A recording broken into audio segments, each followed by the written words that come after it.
C'est un témoignage exceptionnel. Ancien déporté d'Auschwitz, président de l'Union des déportés d'Auschwitz, Raphaël Ezraï est notre invité aujourd'hui. Merci beaucoup, monsieur Ezraï, pour ce témoignage qui s'appelle « L'espérance d'un baiser », qui est publié chez Robert Laffont. L'espérance d'un baiser parce que c'était l'espérance de revoir celle dont vous étiez tombé perdument amoureux, que vous aviez rencontré lorsque vous étiez dans le camp de Drancy, arrêté à l'âge de 18 ans parce que vous étiez résistant. Tout à fait. J'avais été arrêté parce que je faisais des faux papiers, n'est-ce pas?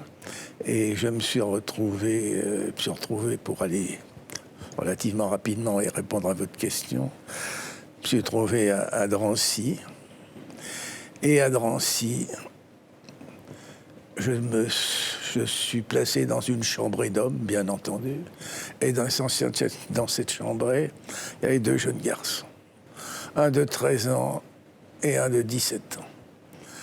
Et tous les deux, extrêmement sympathiques.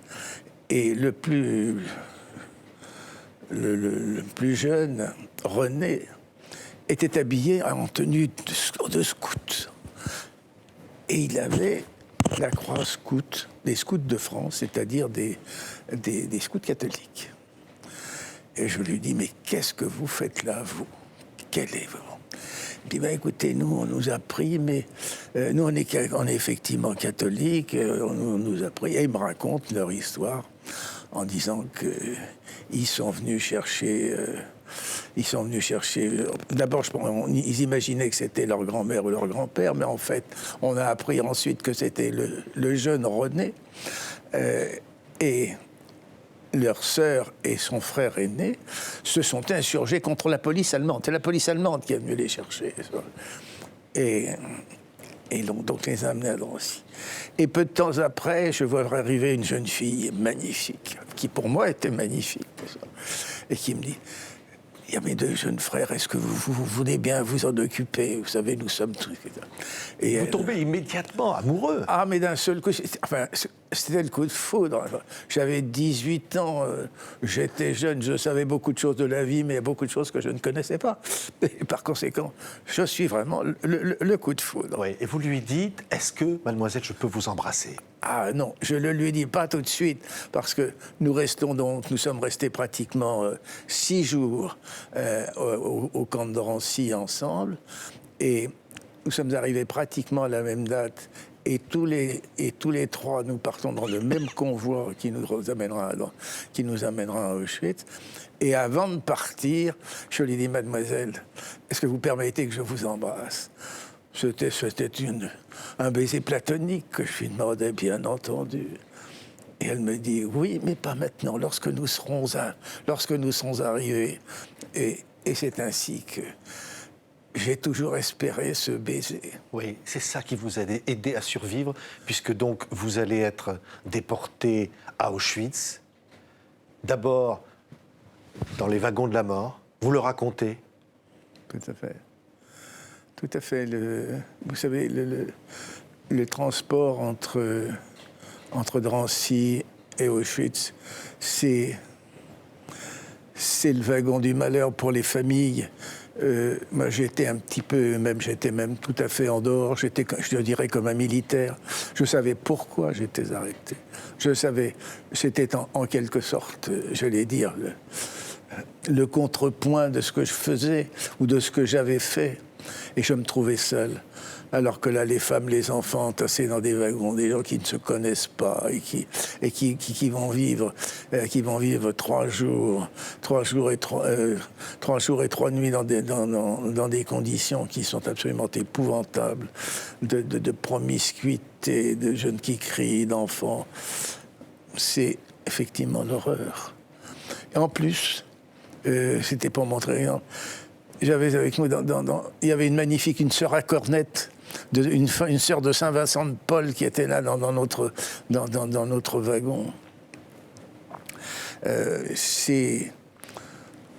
Imaginez un seau d'eau, un seau pour les toilettes, et là-dedans toute une série de gens qui ne se connaissent pas, avec des enfants qui pleurent, avec des choses qui ne peuvent pas s'installer, et des femmes qui veulent aller faire leurs toilettes. Enfin, on ne fait pas ça à des bêtes. Oui, vous arrivez à Auschwitz, et là, D'abord, vous êtes dépouillé, on vous met nu, réellement.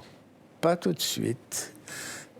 Lorsqu'on arrive à Auschwitz, c'est-à-dire sur ce que les Allemands appellent la rampe, c'est-à-dire le quai, le quai, on nous fait mettre par colonne par 5, les hommes d'un côté, les femmes et les enfants de l'autre. Et avec une obligation absolue de laisser toutes les affaires dans les wagons. Et les gens disent, mais c'est pas possible, j'ai mes affaires, j'ai... Imaginez les personnes qui sont parties avec tout ce qui pouvait être, que l'on peut considérer comme leur propre richesse. Même pour ceux qui n'avaient pas d'argent, la richesse, ce sont les photos, ce sont les biens sur lesquels on a à cœur dans la famille, et donc il faut tout abandonner. Et puis on ne sait pas ce qui va se passer. Les hommes sont d'un côté, les femmes de l'autre, les enfants, et à l'extrémité, il y a un homme qui est un officier. On saura après que c'est un médecin, oui. Toujours tiré impeccable. Alors c'était extraordinaire, parce que c'était tous vraiment impeccable. Et là autour, c'est vraiment l'affolement. On vous presse, on presse les gens. Je dirais, il faut le sentir, il faut le vivre. C'est pratiquement...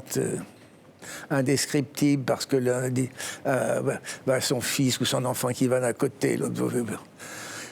Et nous passons 5 par 5, en colonne par 5, enfin en rang par 5, les uns après les autres devant un médecin, ce qui est un médecin, et qui, de la main droite ou de la main gauche, en vous regardant, suivant ce que vous êtes ou ce que vous paraissez être, oui. Vous met mettre à droite ou à gauche.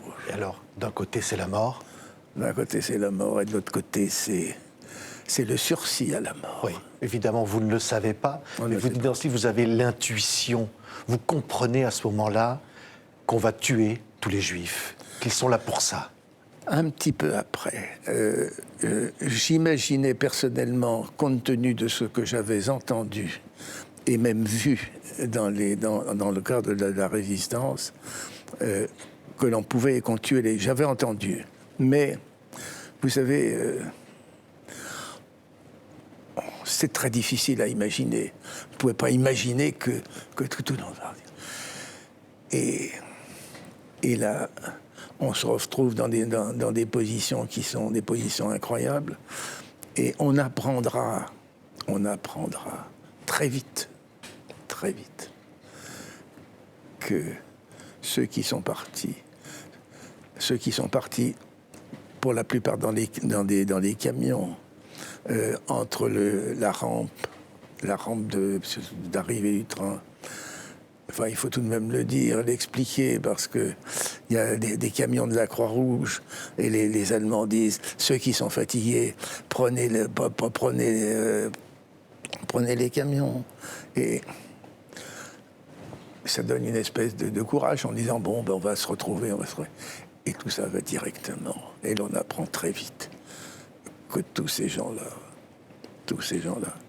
sont immédiatement gazés. Vous. Et on meurt. Et les femmes, c'est, mais il y a un tri d'hommes, il y a un tri de femmes, mais les femmes qui sont seules, mais les femmes qui ont des enfants, elles vont mourir parce qu'elles ont un enfant. Vous vous rendez compte ?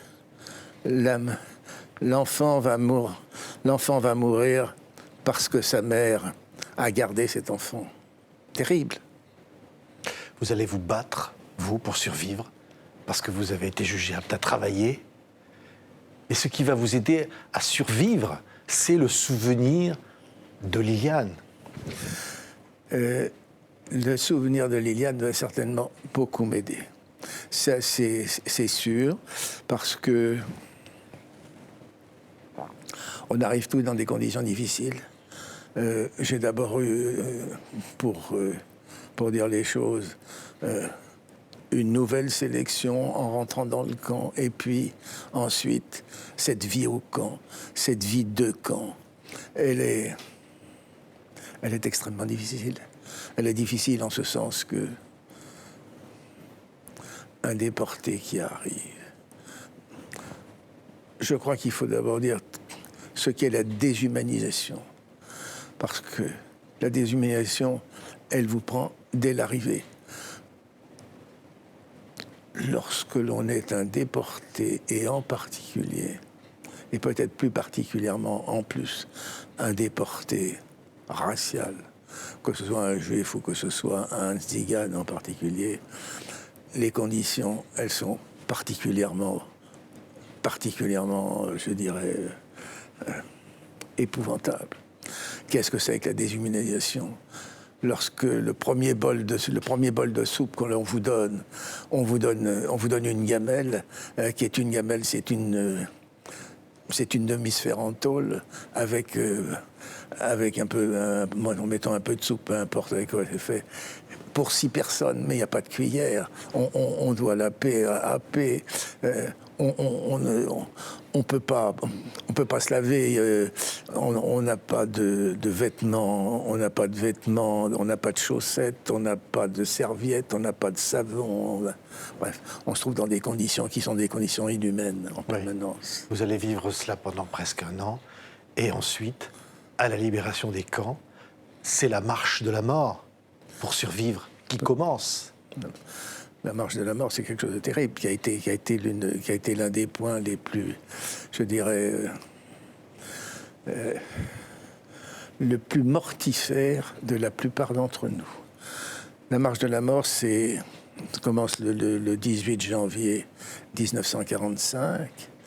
Il y a 60 000 personnes des camps d'Auschwitz et de Birkenau et de l'ensemble des sous-camps, parce qu'il y a un complexe militaro-industriel qui entoure Auschwitz-Birkenau, qui sont jetés sur les routes par un froid absolument glacial. Il fait moins 19 degrés. Quand je dis moins 19 degrés, vous allez me dire comment peut-on savoir ? Eh bien, nous le savons parce qu'après-guerre, nous avons vu les dernières relevées qui ont été faites à Cracovie, etc. Il faisait moins 19 degrés, moins 20 degrés, moins 19 degrés. Partir sur des routes gelées. Nous avions, pour la plupart d'entre nous, des chaussures qui étaient des galoches, c'est-à-dire des semelles de bois avec des empennes qui sont clouées. Comment voulez-vous marcher dans des conditions pareilles ?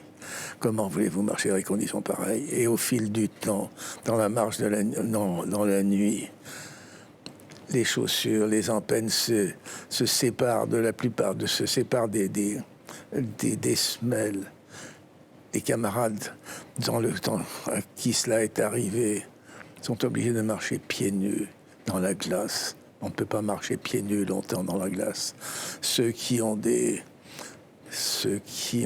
couvertures, qui ont pu emmener les couvertures, déchirent des couvertures, essayent de rebaigner leurs pieds.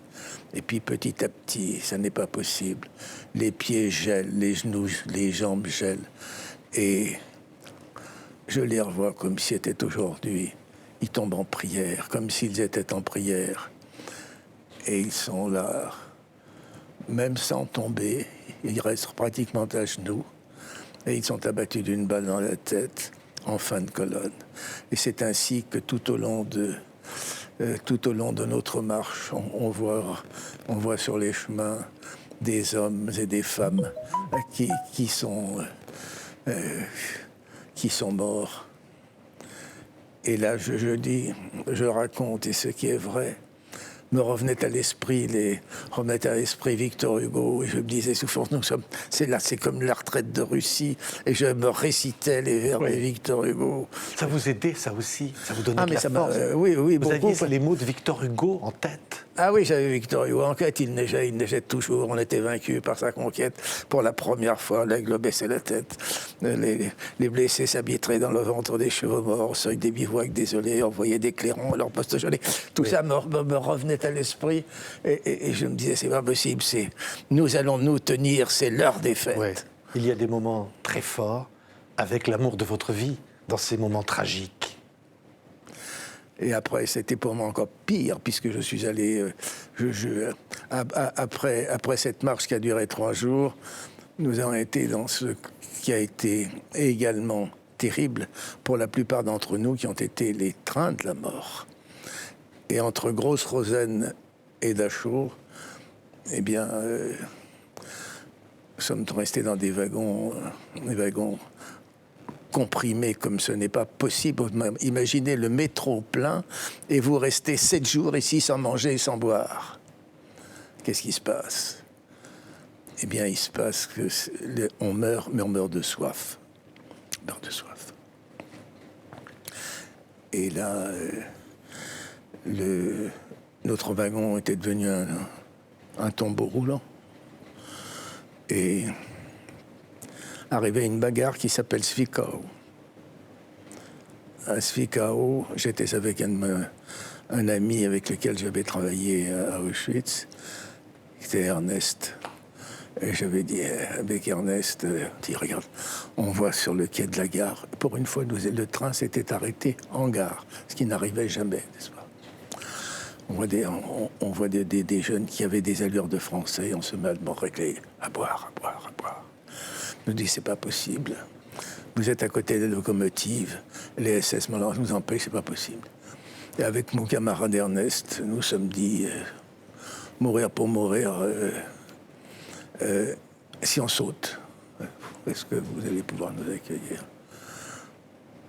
Et les gars nous disent, oui, bah, écoutez, si vous sautez, le train va monter, et il y a une petite rampe, une petite montée, il va tourner.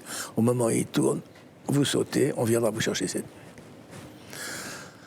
Avec mon camarade Ernest, nous avons sauté du train en passant par la petite lucarne, nous n'étions pas gros. Malheureusement, nous avons été repris immédiatement parce que nous sommes trouvés en face d'un garde-barrière et on réparait la voie. Il y avait l'organisation toute. Et là, nous avons été repris immédiatement. Et pour faire bref, mon camarade Ernest, on nous a demandé si nous étions français, juifs, etc. Mon camarade Ernest a dit oui, français, juif, oui. Et il l'a battu d'une balle dans la tête. Et quand je dis, le titre de ce livre, c'est L'espérance d'un baiser. Eh bien, ça restait ça. C'était aussi l'espoir de revoir,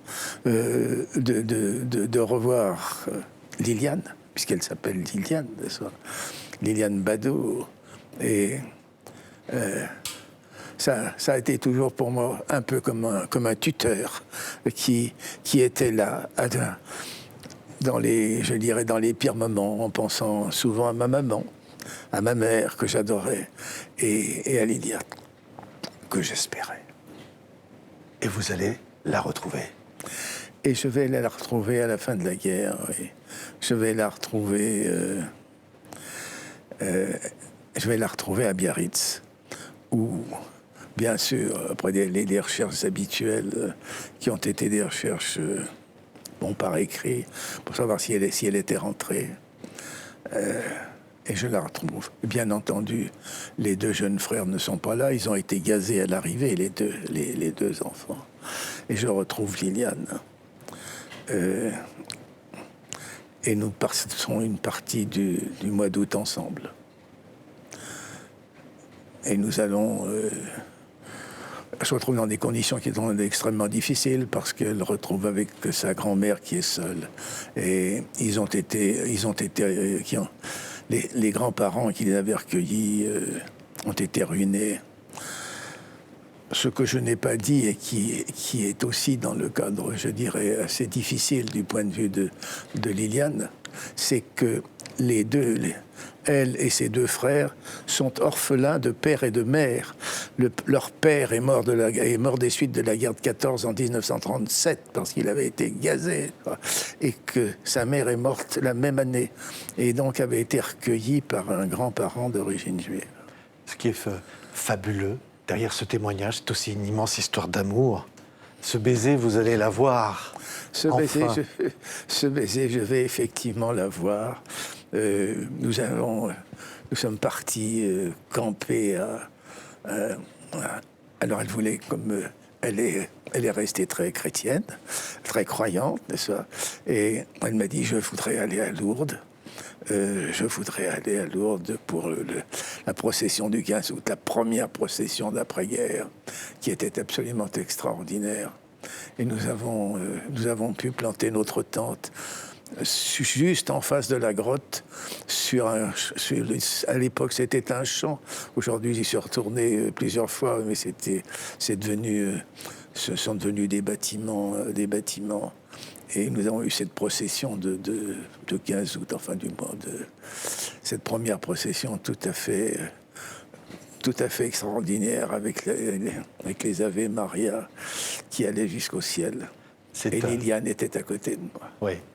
Et après, évidemment, vous allez fonder une famille. Ce qui est extraordinaire, Raphaël Ezraï, c'est cette volonté, cette force de témoigner, cette nécessité de témoigner. Ce livre incroyable est là aussi pour ça. Pourquoi il faut toujours témoigner? Il faut toujours témoigner parce que ce qui s'est passé a transgressé l'universel. Des hommes, par idéologie, se sont arrogés le droit de dire qui devait vivre ou qui devrait mourir. À cela, ils se sont pris pour des dieux qu'ils ne sont pas. Et comment peut-on laisser croire ou comprendre que ce genre comment est-ce qu'on peut être pris pour accepter de telles idéologies? Et il est important d'apporter au monde à la fois suffisamment de connaissances et de réflexion pour que tout de même, enfin, les hommes puissent se connaître et se reconnaître entre eux. Il n'est pas possible de rejeter l'autre pour des raisons de couleur, pour des questions de religion, pour des questions d'idées. Tous les hommes ont leurs idées, leurs religions. Eh bien, c'est une vie ensemble que nous devons faire. Et chaque fois qu'il y a une transgression qui est une transgression aussi profonde que celle-ci, qui a été un assassinat de 6 millions de personnes, non seulement des Juifs, mais également des Tziganes qui ont été assassinés. Je les ai vus dans le camp d'Auschwitz, je les ai vus partir à la chambre à gaz. Eh bien, tout ça, il faut quand même qu'on le dise et qu'on essaye de le faire comprendre pour que les hommes puissent un jour éviter, je dirais, tous ces miradors qui nous enserrent. Oui, mais ça veut dire qu'il y a un risque. Vous êtes l'un des derniers survivants d'Auschwitz. Le jour où il n'y aura plus de survivants, qu'est-ce qui peut se passer? Vous craignez que tout ça soit oublié? J'espère que non, parce qu'à notre manière, en ce qui nous concerne, nous avons essayé de préparer l'avenir, c'est-à-dire qu'il y a de très nombreux témoignages. Ensuite, nous avons créé des moyens pédagogiques forts. Et en ce qui concerne les Français, et nous-mêmes en particulier, l'Union des déportés d'Auschwitz, nous avons créé ce qu'on appelle mémoire de main, c'est-à-dire que nous avons enregistré 20 déportés sur les lieux mêmes de leur martyre à Auschwitz, à Birkenau. Tout cela a été séquencé en petites séquences de 2 à 3 minutes. Il y a 220 séquences qui ont ensuite été organisées d'une façon thématique, historique, racontée. Donc on n'oubliera pas, c'est ça que vous dites? Absolument. Et ensuite on a fait... Et maintenant nous venons de sortir quelque chose d'absolument, qui je crois est remarquable avec nos camarades résistants, et qui est mémoire des déportations, et qui englobe non seulement la déportation d'Auschwitz-Birkenau, mais également tous les camps nazis. Je crois, oui, Monsieur Ezraï, vous avez fait effacer le numéro de matricule. Oui. Pourquoi? Oui. Ce numéro qu'on vous avait tatoué à Auschwitz. Tout à fait. Qu'on nous avait, parce que Liliane aussi, elle a fait enlever le sien. Nous l'avons fait, je me souviens plus, je crois que c'est dans les années 53, 1953 à peu près.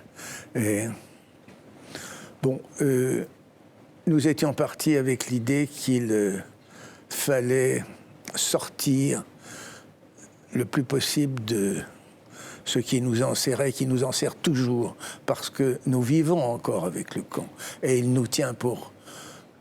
On est intact aux yeux du monde, mais en réalité, nous sommes marqués d'une façon très profonde. Et d'une part, nous souhaitions en sortir. Par ailleurs, Liliane et moi, nous ne pensions pas qu'il était intéressant d'être marqués comme des animaux. Nous jugeons que c'était inutile et anormal, et que par conséquent, nous l'avons fait enlever. Nous sommes bien d'accord. Alors elle l'a fait enlever d'une façon, je dirais, tout à fait beaucoup plus belle pour une femme avec une greffe de la peau. Moi, c'est un médecin qui me l'a brûlé. D'ailleurs, c'est assez drôle. On en voit encore des traces. Mais bon, on voit pas grand-chose, mais enfin, on en voit encore des traces. Oui.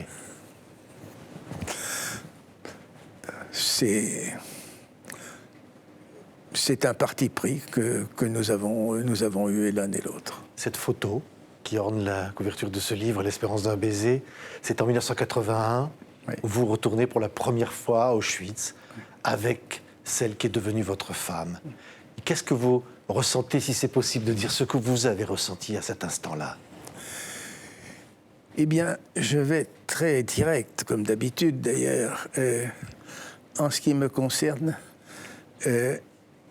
une douleur très très profonde, surtout pour Liliane. Et je pensais à ces deux, à Henri et à René, qui ont été assassinés, qui normalement par les lois allemandes ou françaises ne devaient jamais de mettre là. Mais surtout, j'ai revu deux points. Lorsque je m'en vais passe à Auschwitz, c'est deux choses terribles. Lorsque je suis arrivé, j'ai été ce qu'on appelle au bloc 11, c'est-à-dire le bloc de la mort et la prison. La prison dans la prison, la prison dans le camp de concentration. Terrible. Et puis elle, la manière, il faut voir et comprendre la manière comment des femmes ont pu vivre dans ce que les Polonais appellent les koyas, n'est-ce pas? Il y a 5 ou 6 femmes ou 7 femmes qui sont là dans des cages à lapins où il y a 80 cm, 85 cm d'épaisseur. Et elles doivent s'enfiler là-dedans et vivre, et certaines vivent directement au dernier étage, c'est le cas de dire, puisqu'il y a 3 niveaux, au premier niveau, sur du béton, sur lequel il y a une toute petite couche de paille de 5 ans. Terrible. Les femmes qui prennent la tuberculose en 3 mois, elles sont là, condamnées, c'est de véritables condamnées à mort. Et lorsque je vais encore à Auschwitz, ma souffrance, elle est là. Je vois cette vie et je pense aussi à ces assassinats permanents d'enfants et d'hommes. Qu'est-ce qu'ils avaient fait ? Qu'avaient-ils fait les uns et les autres? Qu'avaient-ils fait ces tziganes? Qu'avaient-ils fait ces juifs? Qu'avaient-ils fait ces enfants? Rien. On les a tués parce qu'ils étaient nés ce qu'ils étaient. C'est l'entendement, la raison n'est plus. Et cela nous incite à nous battre pour une meilleure fraternité entre les hommes. Merci beaucoup, Raphaël Ezraï, pour ce témoignage exceptionnel de l'un des derniers survivants d'Auschwitz, publié chez Robert Laffont et qui s'intitule « L'espérance d'un baiser ». C'est un livre qu'il faut lire et faire lire partout, dans les écoles et bien sûr au-delà, pour ne jamais oublier. Merci beaucoup, Raphaël Ezraï, d'avoir été avec nous. Je vous en prie.